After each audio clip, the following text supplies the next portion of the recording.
My name is Mokgatle. I look after entrepreneurial business at BDO. And tonight I'm quite excited to have a lineup of heavy hitters to my left, and I'll introduce them quite shortly. It's not about PowerPoints today. It's not about, fallacies. It's going to be real conversation with gents that are absolutely remarkable in what they do. And we'll give you some time to also ask some questions and get into the crux of it. But when we talk about funding in the South African landscape, it really feels like doing a Rubik's Cube with your eyes blindfolded on a unicycle. It's ridiculous. You don't know how to navigate. And I've got experts that are going to take us through it. So my panel, first and foremost, I've got Daniel Goldberg from Bridgement, co-founder of Bridgement. And I kid you not, this man has been through an amazing journey. I remember going back in the day to the offices we started. And I mean, Daniel, tell us, what is Bridgement? Who are you? How did you start this? How's it different from a bank? Thanks, Pat. Yeah, I remember meeting you probably a good 9 or 10 years ago. It's actually been a long journey. So hi, everyone. It's really good to be here today. Bridgement is a leading fintech credit provider in the country. So we offer small business funding to SMEs in around South Africa. All short-term funding, up to 10 million over any term from 1 to 24 months. And we specialize in creating the quickest and easiest way for businesses to access funding. And the way we do that is through some smart technology. And recently, we've actually started licensing out that technology to some of the banks and other financial institutions that want to launch their own business finance products and need our software and our technology to enable them. So if someone applies now, we can get money going. Exactly. Awesome. And then I've got Arnold February from Business Partners, who's been in the funding game for over 15 years, 20 years, Arnold. I mean, the photo, if you can see it there, you'll see that he's been in this game for a long time. It's still the same guy, guys. Arnold, what's your sweet spot? Tell us about Business Partners. Why should we be knocking on your door for investments? What is Business Partners about? Pat, thank you. And good evening, everybody.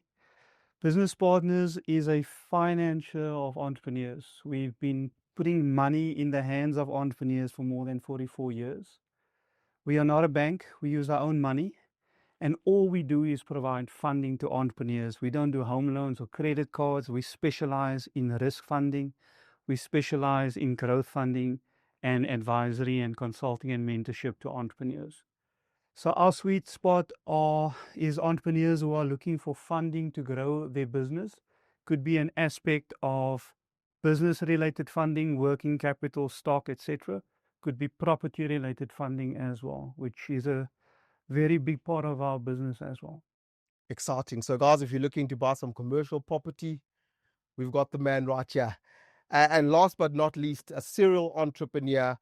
A story about Abed. The first time I met him, I actually didn't know him. Glenda gave me Abed's number and said, text this guy. He does some tutoring app. You guys could click. And he didn't respond. Abed literally ignored him. He's like, who the hell is this guy? I don't know him. Put it. And he was on TV, CNBC. And from there, he started another company called Tamani, Mado, Fireblade. He's an absolute trailblazer when it comes to entrepreneurship. But Abed, please tell us the story of why you started and what is Tamani. Just give us just a synopsis of, searching through dustbins, as you call it. Firstly, congratulations for launching your ebook. I think that's phenomenal. So guys, my name is Abed. I'm very happy to be here and thank you for the invite, Pat. I actually don't know how to normally respond when people do this introduction of you've done so many things, but I've been fortunate enough to be involved in a number of businesses that I've started and have had successful exit over the past 12 years for a number of them, including TutorMe, which when we started it was a edtech business that we thought was going to be the Uber for tutors, and we eventually built out education technology and sold it to PSG, which they put it now into the Cura schools. So I run a group of companies previously called the Tamani Group. We've employed over about 500 people over the past, I'd say 12 years, and currently employing about 200. We have a number of different business units, including a billboard company called Firebird, I hope no one from the COJ is here because they're taking they're taking our boards down. But yeah, and I run a few things. Like my DO is a business incubator. We incubate a lot of businesses, about 500 to 800 a year. I run a technology business called Lemmy Technologies, which builds out SaaS products. And in another life, I also owned a bakery. So if you had food out of Seattle coffee, it came out of our bakery. We sold it to Seattle.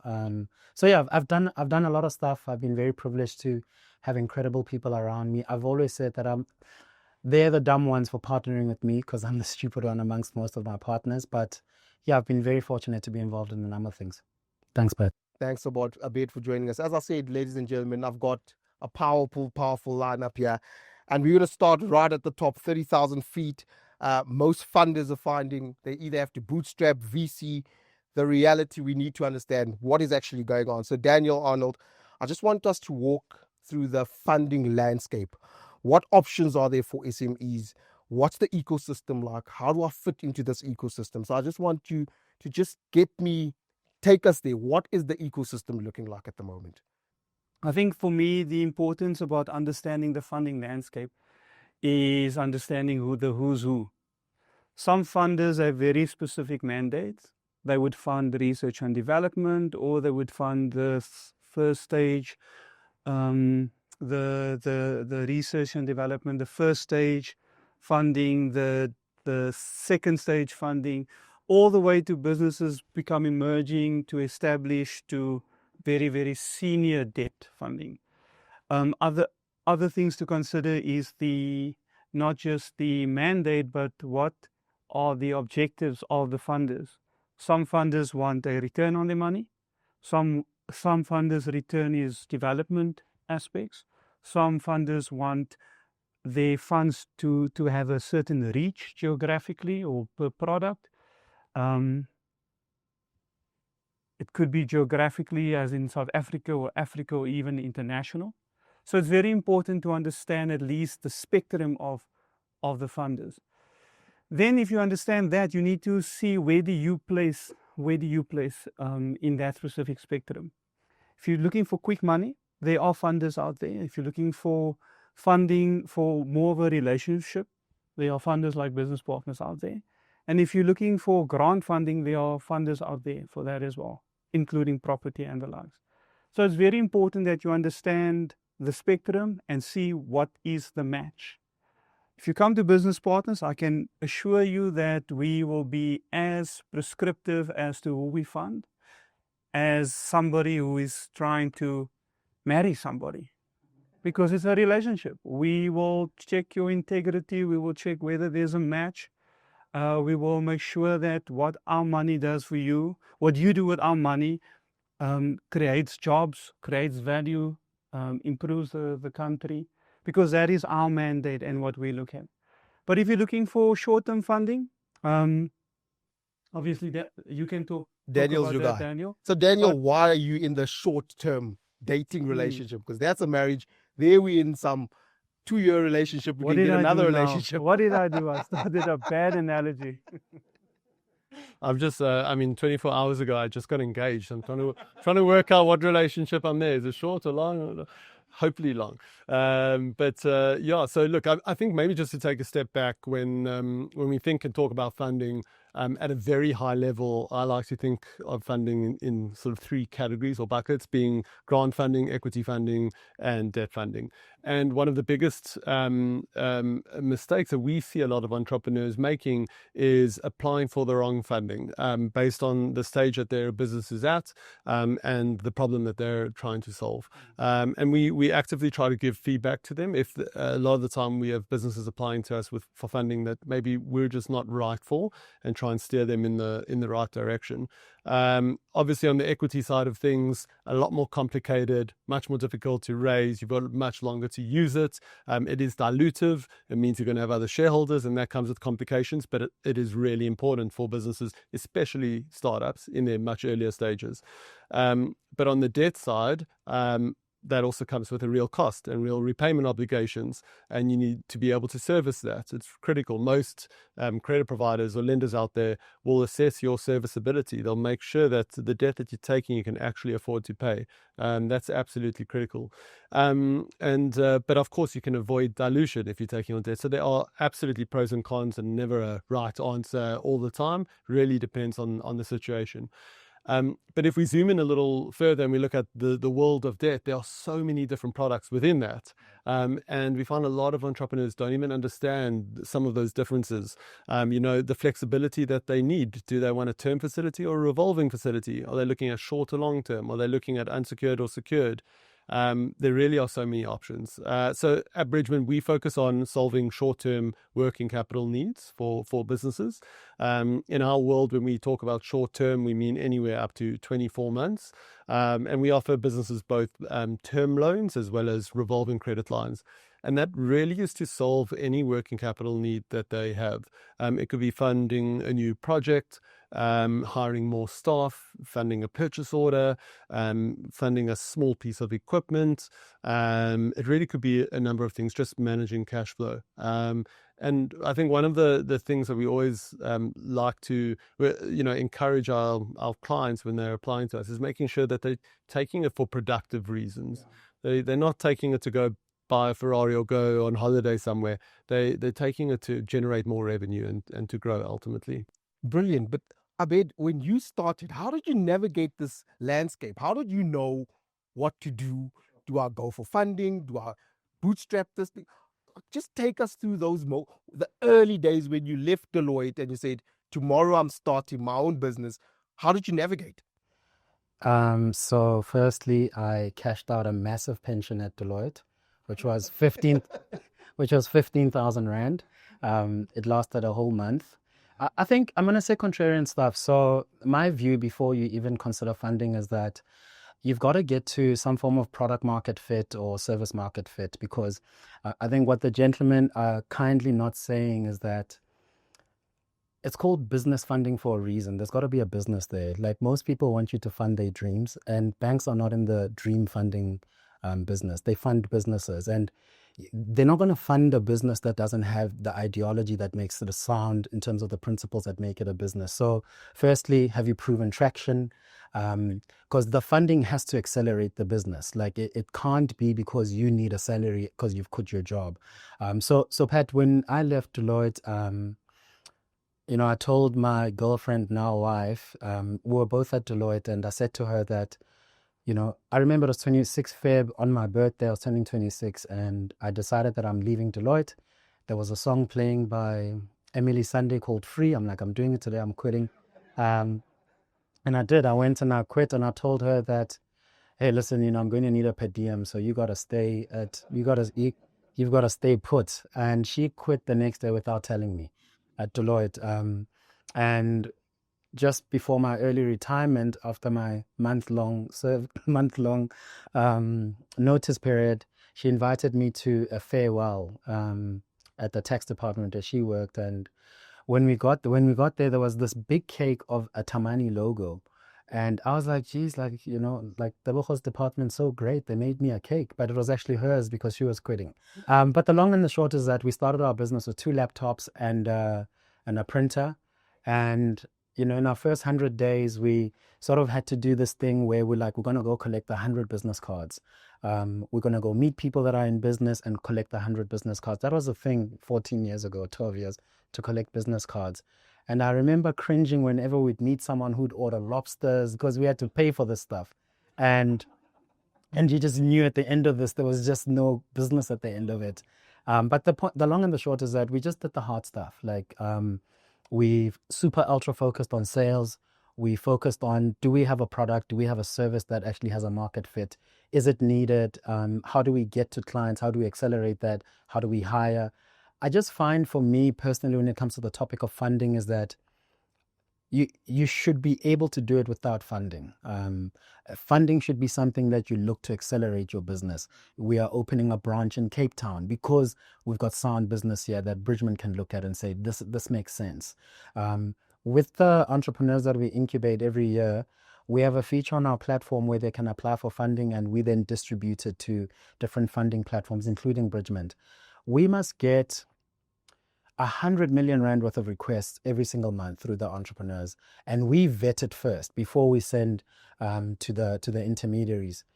Out of that 100 million, there must be only 3 million that is probably fundable to the degree that we believe it's fundable, not yet vetted by the intermediaries. So the point is that when you look at that, someone will ask for 1 million rand, but they've never made 100,000 for a year in their business. That's automatically just going to get rejected, because you can just see this guy's trying to fund a lifestyle. So my predisposition is to say, you've got to build a product and a business that people want.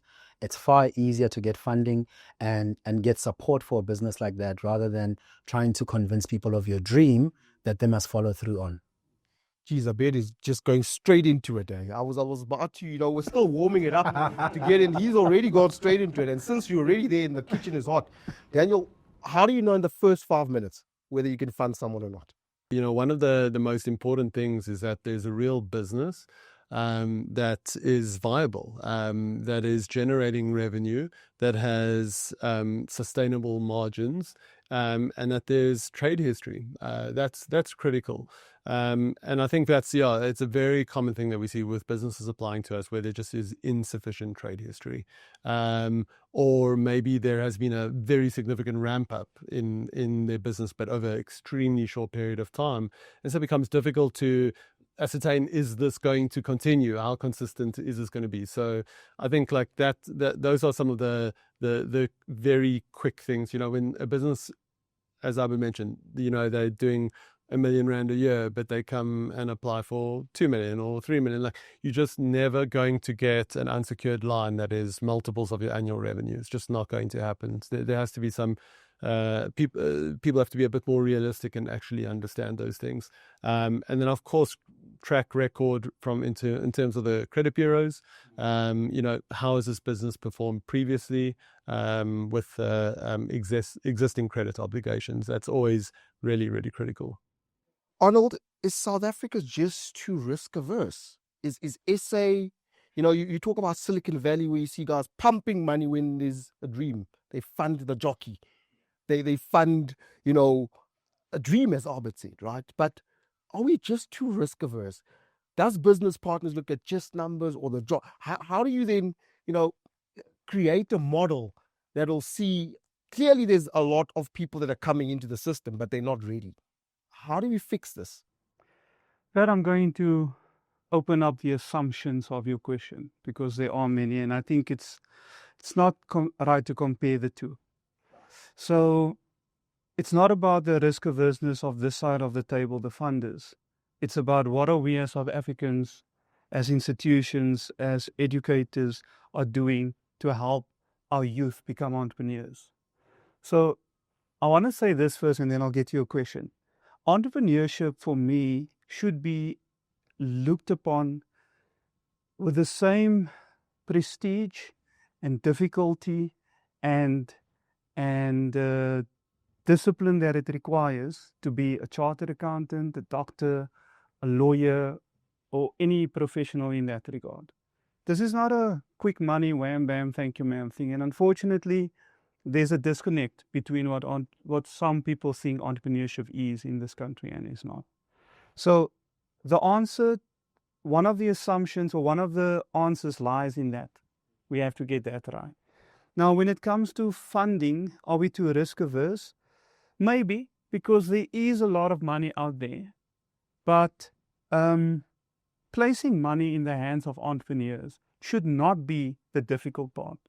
If you have a client, if you have the structures and the networks, you've done the market test, you have a roadmap that you can place, it should be a lot easier to fund.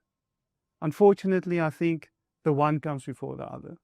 And therefore, at Business Partners, we acknowledge that. We do what we can to not just be ambassadors for entrepreneurs, but also to assist with empowering them with knowledge, connecting them with mentors, whether it's a system competency or whether it's a business coaching. You can't do the one without the other. So answering your question, there's a lot to it. There are assumptions that we have to address. There is a lot of money. And I think that maybe we a bit more risk averse, but that will change if there's a maturity of the institutions that empower you to be entrepreneurs. I love that, guys. He said the difficulty of being an entrepreneur is just as difficult as becoming a chartered accountant. A lot of people think you just walk into entrepreneurship and, I'll get funded, I'll run a business. It's very difficult. It's painful. I bet as a founder, what do you note that founders get wrong? What are they not doing right? You've mentioned obviously that, look, they're not actually getting into the crux of it, but what did you do that's also different, that's led you to be the serial entrepreneur that you are? Because you're really a serial entrepreneur. You're not just an entrepreneur, you're a serial entrepreneur.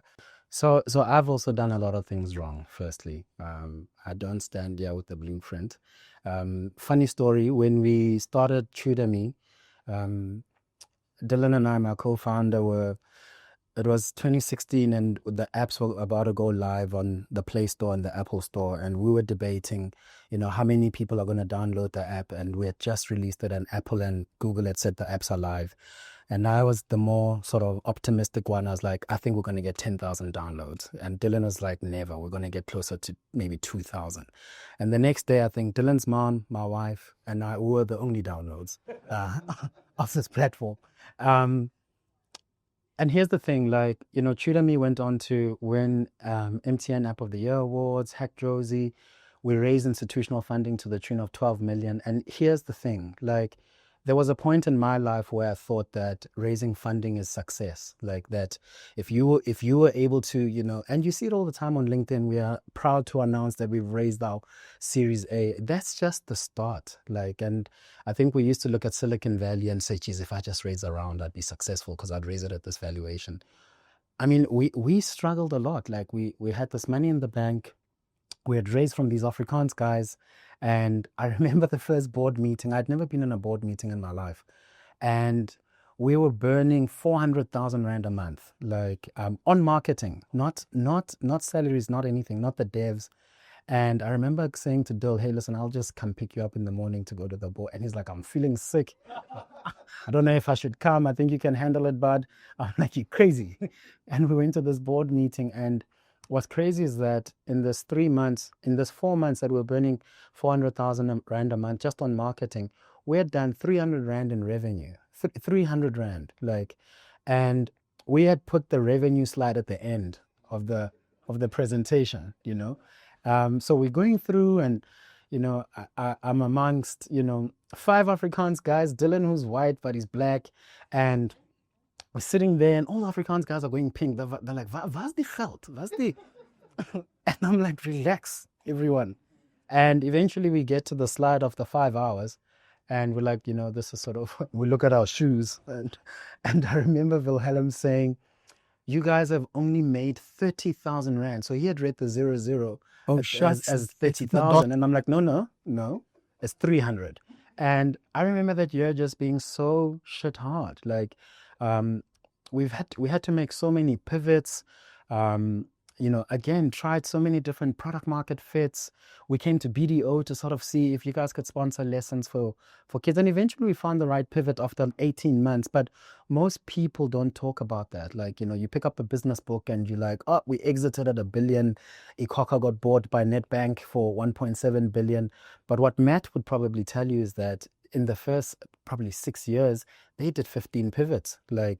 And they probably thought of closing every week. And I certainly know that that's what I went through for the past 12 years. I mean, on some Fridays, you could have bought everything for 5 Rand from me, on some Fridays. So what did we get right? Again, stuck to the core principle to say that we're here to build a business, not a lifestyle. We have to build the right business principles.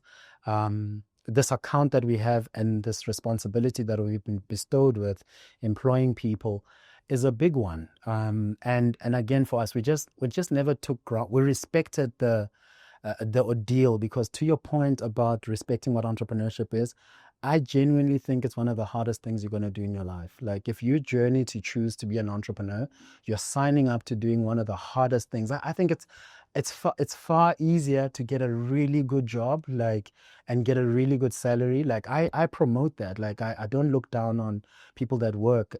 For a long time, most of my employees earned more than me. Today they don't, because I can pay myself better. But the point I'm making is that it's really hard. And I don't think there's enough spaces that talk about this, that building a business from the ground up is incredibly difficult. It requires more than grit. And there's so much luck that goes into it. Like, we were lucky for so many reasons. Like, we try to pitch in our Tamani business. We try to pitch with Pat for, I think it was the Exaro audit.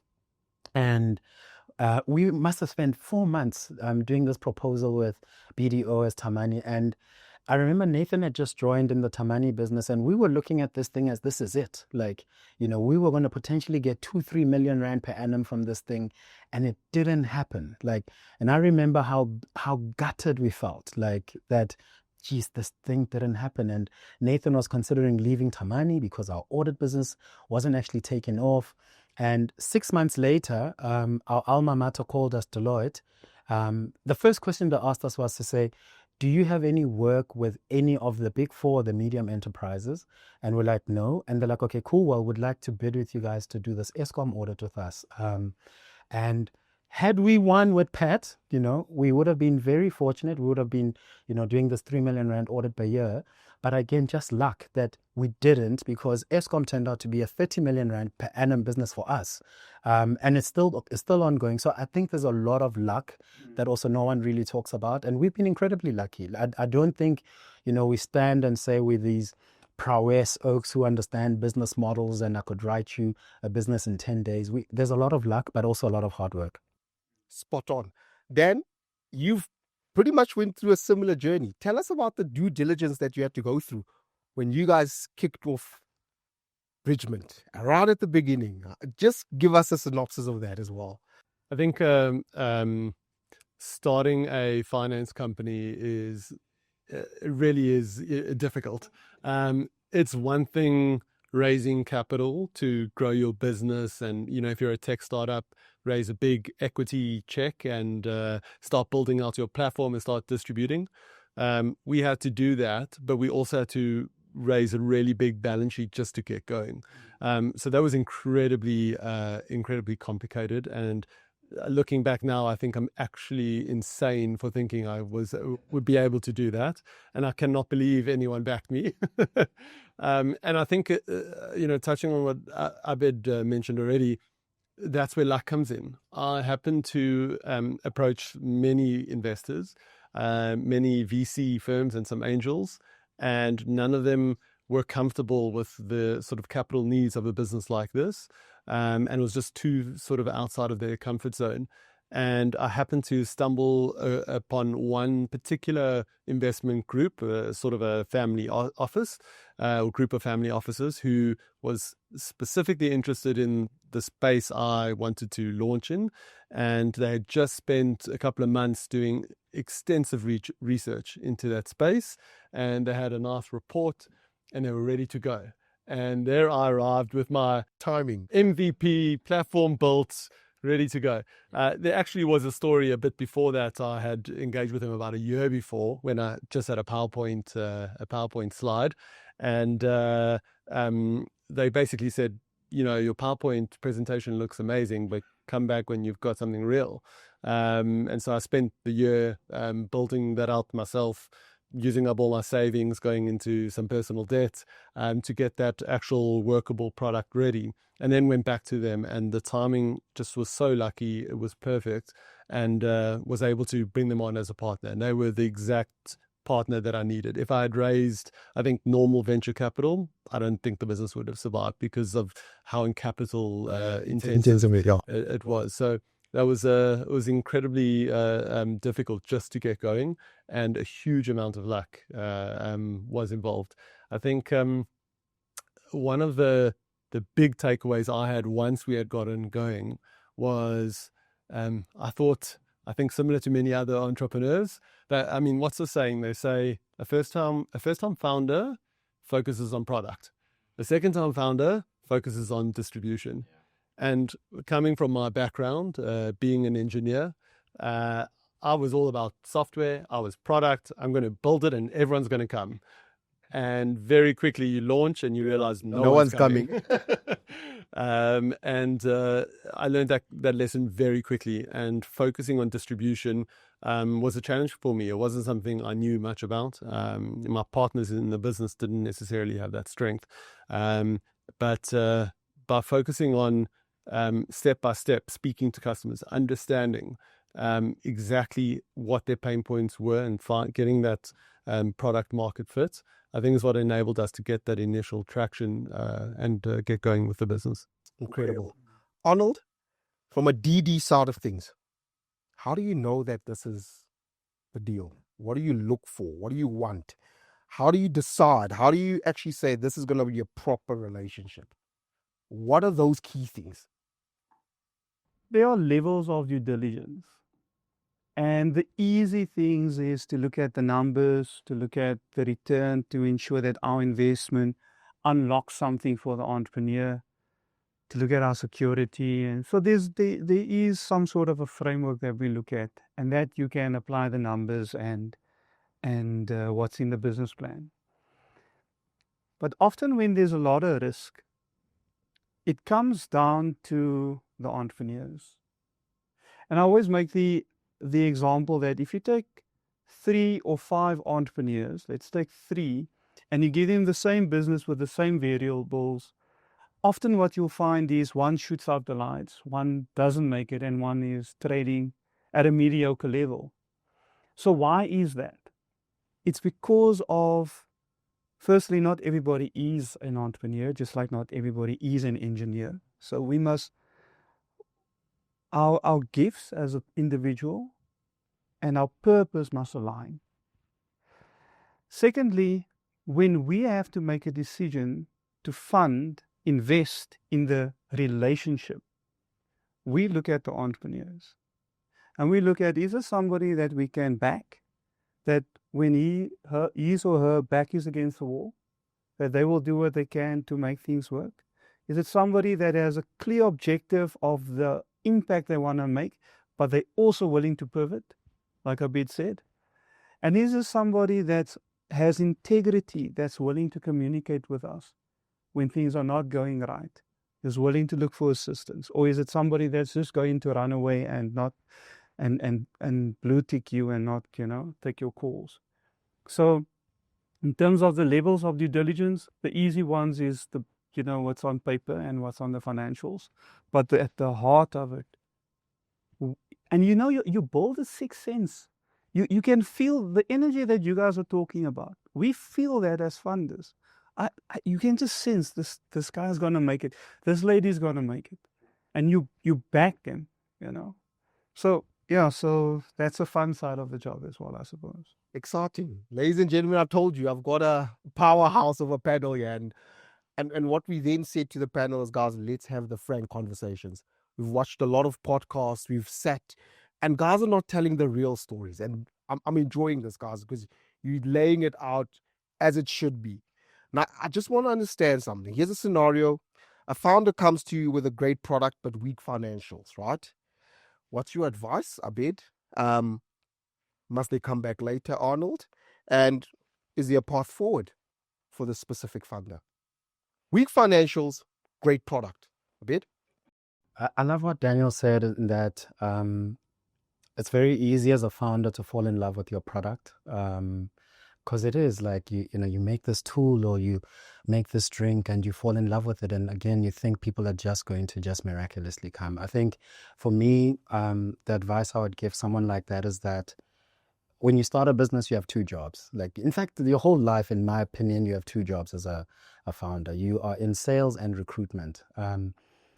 Sales in that you can't get around it. Like, most people start a business and think someone else is going to come sell this for me. Like when you're quitting your job, you are signing up as a salesperson. Like, if you're starting a business, you've got to get good at sales. Like, and most of the time you're already doing this in your day-to-day life. You're convincing your boss of a raise.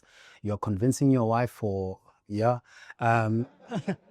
you are selling yourself all the time, like, and it's no different in entrepreneurship. Like, you always are selling. So selling becomes an integral part of what you do as a day-to-day founder. And the second thing is that you've got to then get good at recruiting. Like, you got to get the people to come work, in the business, so that your job is to work on the business. Like, the quicker you can unemploy yourself, the better, the closer you are to getting a business. Like, I just find that most of us quit our jobs to be self-employed again.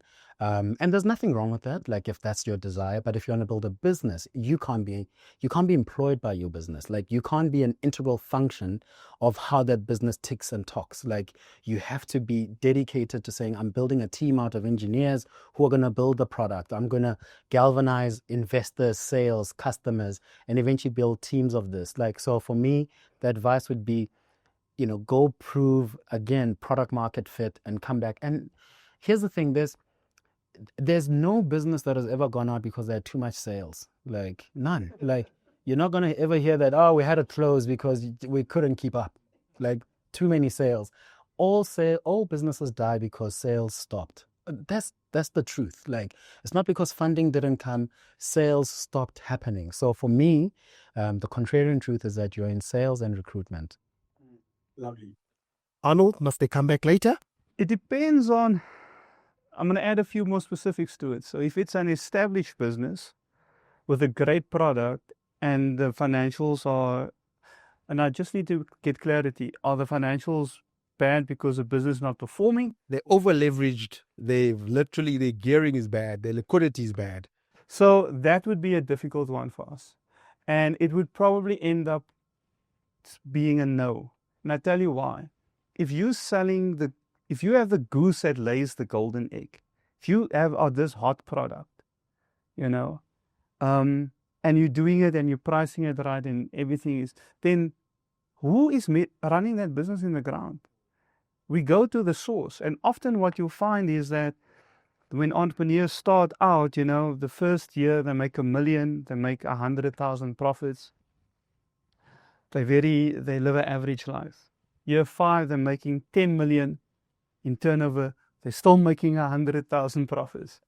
Where's the money going? But there's 3 cars, there's 2 wives,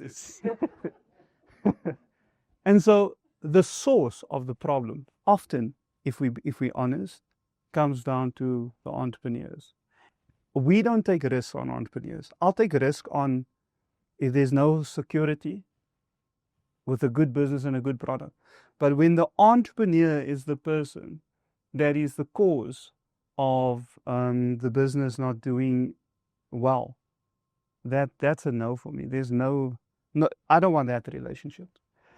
If it's a startup business with a great product, we will fund it, provided we trust the entrepreneur and we can back that entrepreneur up with a mentor or serial entrepreneur like yourself, Abed. That is a lot easier. We'll obviously look at other things other than entrepreneurial skills. How has the entrepreneur performed? How do we measure commitment and dedication? How have they done in sports, in their education, in their relationships and their networks? And you can sense that this is an individual that we can back. So that's a lot easier than the entrepreneur who's the cause of the business having poor financials. Brilliant. Is there a path forward for this founder here? So it's a difficult question to answer because it depends how bad are we talking. How bad is bad? I think the interesting thing in the world and the space that we play in is that we look at your balance sheet and how geared or how much leverage there is in there. What's the total debt like? What's the total debt to income, etc. Those are important factors, but the funding that we offer, and there are other options out there, is heavily based on the cash flows of the business. And I think that some businesses they might think they don't have any assets to put up as collateral to get funding, or they have a really weak balance sheet. But there is also this new age or wave of fintech providers like Bridgement who will look at a business's cash flows and use the cash flows to actually provide them funding, either historic or future cash flow. So there is still hope, absolutely. The encouragement or the advice that I would often give, though, to these sorts of businesses is, as we've already said, focus less on product and focus more on getting sales, growing your business. It's something that I speak about internally in our company, because we have an incredible engineering team who loves building new products and creating the best possible user experience and designs and incredible software and automations and integrating ChatGPT into things. And it's amazing what they do. But I say to them, look at this business or look at this business. They are 100 times our size, and go look how crap their website is, or how shocking sorry about the French, how terrible their app is. But they have built an incredible, huge business, a huge sales engine.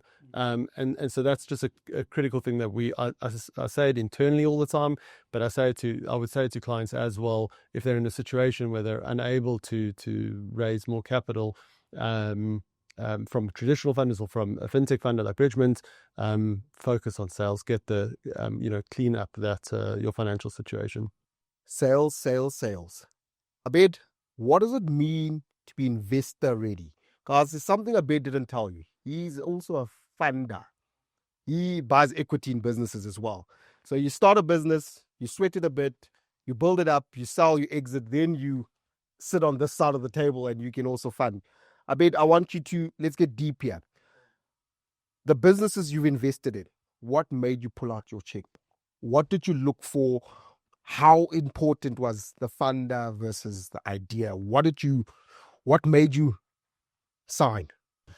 It's a tough question, because there's so many things. Like, unarrogantly, I think I keep looking for myself in people, like, because I know how hard I work. And I know that for me, like, once I'm convicted of an idea, I'm going to fail trying, or it's something has to happen. So I think, first of all, I'm looking for someone who's essentially going to burn the boats, and they don't have a plan B. Like, they've gone to war, they burn the boats, they're going to fight the enemy, and they're either dying there or there's just no way going back, because then you know that you've got commitment from someone. But I also think, like, I'm 37 now, and I feel like I'm approaching 40, and I'm getting older now and wiser. The wiser I get, I realize, to your point, is that I've also stopped looking to just evaluate the jockey only. I think it's very easy to be mesmerized by someone who sounds good, who talks the gift of the gab. I start looking at the business fundamentals to say, is this a business that can scale, that can grow, that can give return back? Christo Visi says something so profound. He says he doesn't invest in a business that he can't put a CFO, write the dividend policy and the remuneration policy, because he says that the point of a business is to essentially work for the shareholders. And I think most of the time we don't think about business that way, that when someone has invested in you're actually given a responsibility to say, grow my capital, because otherwise I can give it to the bank and it'll grow at a fixed rate of 8%. And I don't get a dividend from you every month. Often I'm just taking a bet and hoping that either there's an exit or there's a dividend in the mid to long term. So I think I don't miss the business fundamentals anymore. I look for product market fit. I look for people that are actually not looking for funding. Number one, you're wanting to help them accelerate. So yeah, I think the answer is wide, but I've stopped just being mesmerized by people that sound good. I actually look at the business metrics and say, is this a business that makes sense? And also, very important, sorry, I'm missing this, can I actually help them? Like, so the best way that I've protected my money in the past is, can I help them? Like, because if I can't help them, then I'm lazy capital. They shouldn't take my money, because you're not going to be able to actually do the introductions to Bridgement when they need bridge finance. You're not going to be able to introduce them to Pat to be able to get onto a tender.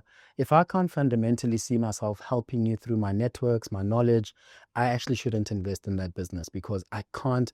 I'm the worst type of capital you can get. Brilliant. Arnold, from your side, how do funders position themselves differently? I mean, you guys have, as you said, insane amounts of guys coming in every single. How do I position myself? I'm a funder. What should I be doing? What to get investor ready? So it comes back to the question, the comment that I made. The purpose of the business and the skill set of the entrepreneurs must be aligned. All right.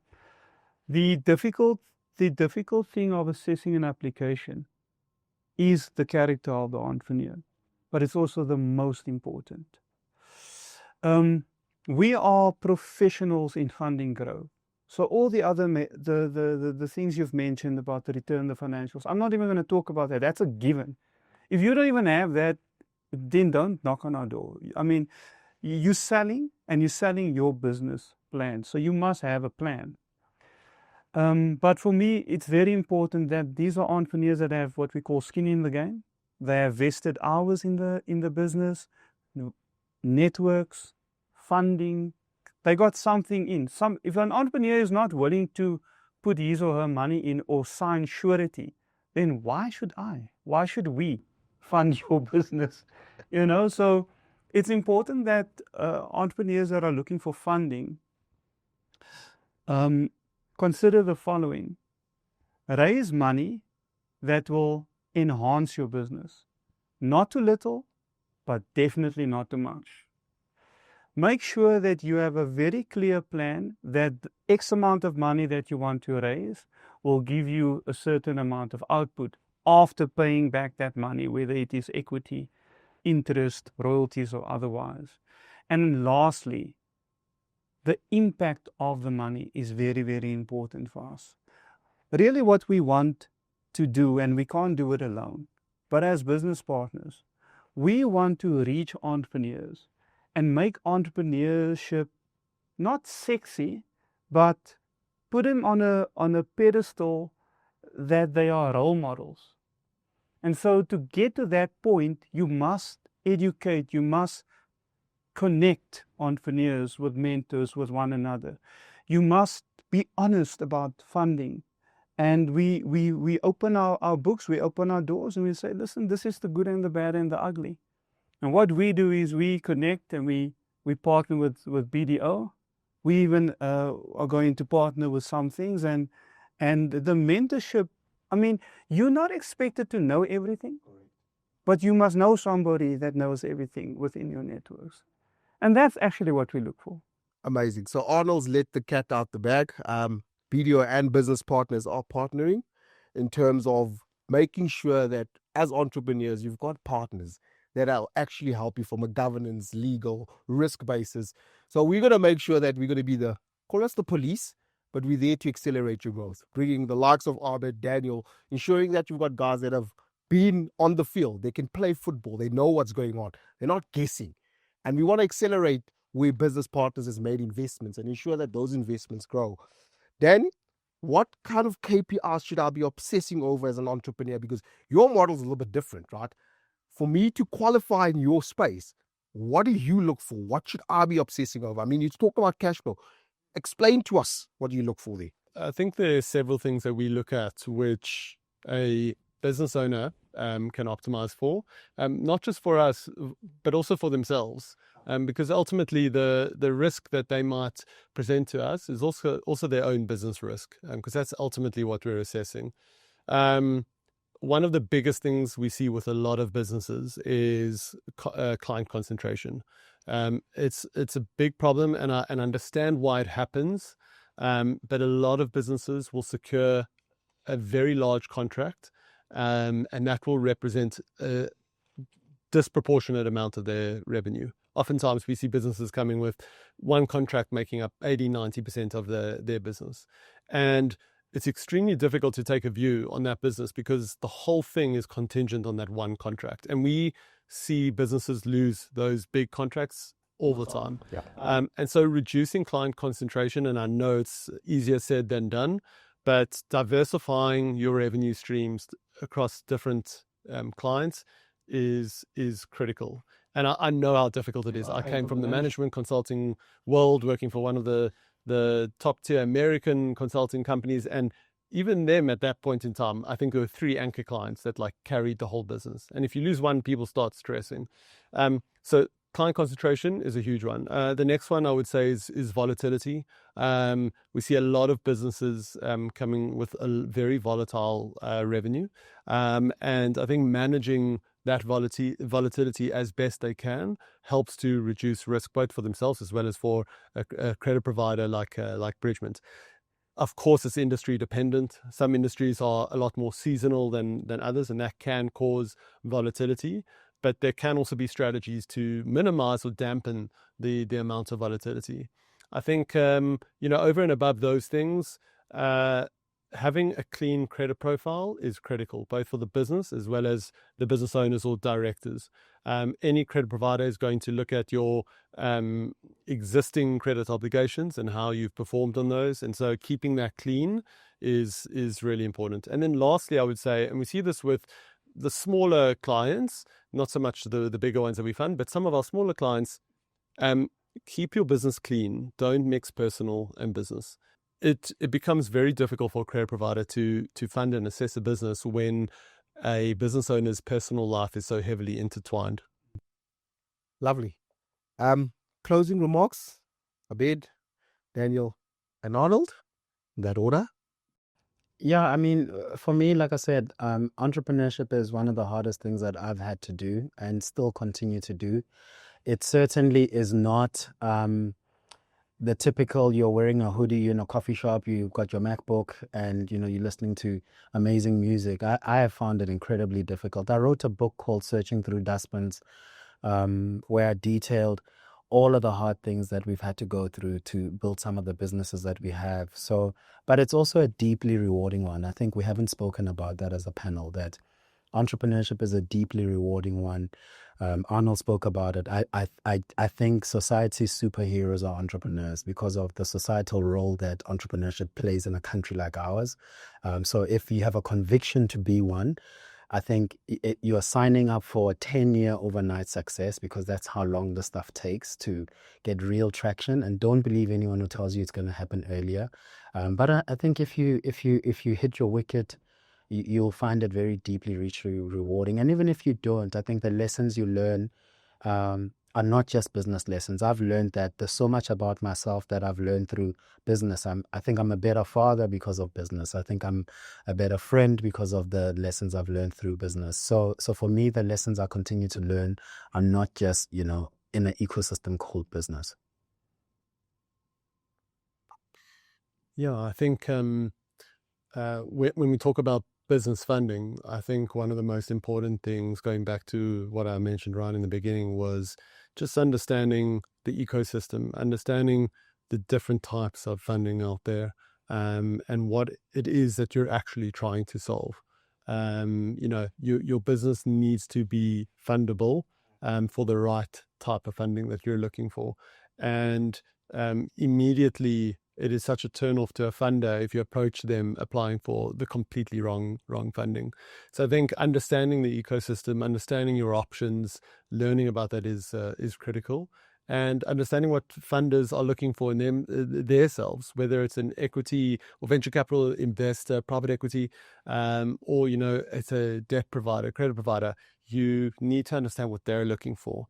I spoke about some of the risk characteristics that we look in at businesses, and if you're looking to solve for that and raise credit or credit facility for your business, you need to focus on solving some of those things and reducing the risk in the eye of the investors or the credit providers that you're engaging with. The exciting thing is that I think we were talking about this a bit earlier in the podcast. There are so many new funders coming online all the time, and some come and go, but there is a lot of appetite for that on both sides, on the equity and on the debt side. I'm seeing a lot of corporates move into the corporate innovation space, and that brings a whole host of new investors with significant balance sheets. I'm seeing more venture capital companies popping up. I'm seeing a lot of the international VCs in the US and Europe starting to look at and invest in South Africa, which is super exciting because their dollars go a long way, although not currently with the exchange rate.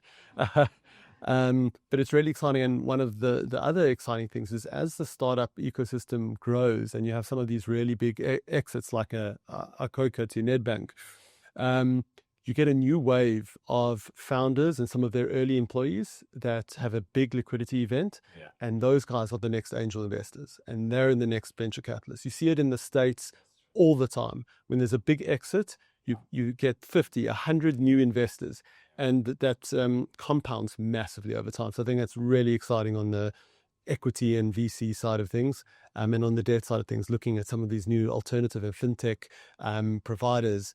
There's a lot of innovation in that space as well, which is really exciting. I think it's important to say this is no game. Okay, entrepreneurship is no touching on what you said. This is serious. And if you're borrowing money, this is not monopoly money, okay? There's real lies behind it. And if you take a lot of money and you think it's monopoly money, there's real consequences. There's obviously real rewards as well, but this is no games. And entrepreneurs should take on the responsibility and gain the awards, but also be very realistic. I mean, people come and apply for 50 million, and they don't have 50 rand to put on as a part own contribution. So I think that is very important to say. The second thing is whether you're providing a service or you're selling a product, it really is about relationships. We are people, and even if you're not on a touch point with your customers, the way you communicate with your customers via whatever platforms is very important, both for us and for you as entrepreneurs. At the end of the day, if it's about people, then it's also about solving problems. If your business is not solving a problem, I heard this somewhere, then you're actually wasting your time. And I believe that. And I had an entrepreneur once, many years ago, we were sitting in a boardroom and came for funding, came with the shorts and flip-flops and whatever. And first of all, I was wrong to show my prejudice on how he looks, how he's dressed. But he told me something very important. He said, Arnold, you drive past the street, all you see is robots and cars and whatever. What I see as an entrepreneur, I see opportunities. There's an open piece of land, I can build something there. There's a pothole, I can connect this person with that to fix that. And problems, they love problems because they got a problem-solving mindset. And that is a very important trait of entrepreneurs. And I think lastly, as an entrepreneur, the rewards are substantial. You can do very, very well. But your first point should not be about the money. It's about making a difference, solving a problem. The consequence is the rewards. And even when you get that, as humble as you are, which I appreciate, it's important to say, it's important to see entrepreneurs do well. And they plow back, and so your first principles is not, you mustn't be in it for the money. If people phone me and say, Arnold, what is a good business to invest in? That's just the wrong question. But so I'll leave you with that. Amazing. Lars, that conversation was incredible. In the podcast is what it's going to be called. We're going to be launching our podcast very soon. We'll probably do this in Durban and in Cape Town. And if we can get some funding from Bert, we can probably have 10 episodes at this rate. Just key things for me, guys. Know your funder fit. Know that it's critical. Data and transparency are non-negotiables. Relationships matter. Preparation beats presentation. You can look as dashing as me, but if your numbers, you don't know what your business is doing, forget it. These gentlemen are not giving you a cent. Sustainability trumps hype. Thank you, Daniel. Thank you, Arnold. Thank you, Abed. This was supposed to happen last year. We've moved it, and finally it's happening. I really appreciate your time. Honestly speaking, guys, thank you. This is the kind of conversations that we wanted. I can tell you for a fact, these gentlemen were not scripted to say this is what you must say. And the reason we chose them, we knew we were going to get a powerhouse. So Dario, the CEO, you must be very scared because this is the podcast that's coming for you.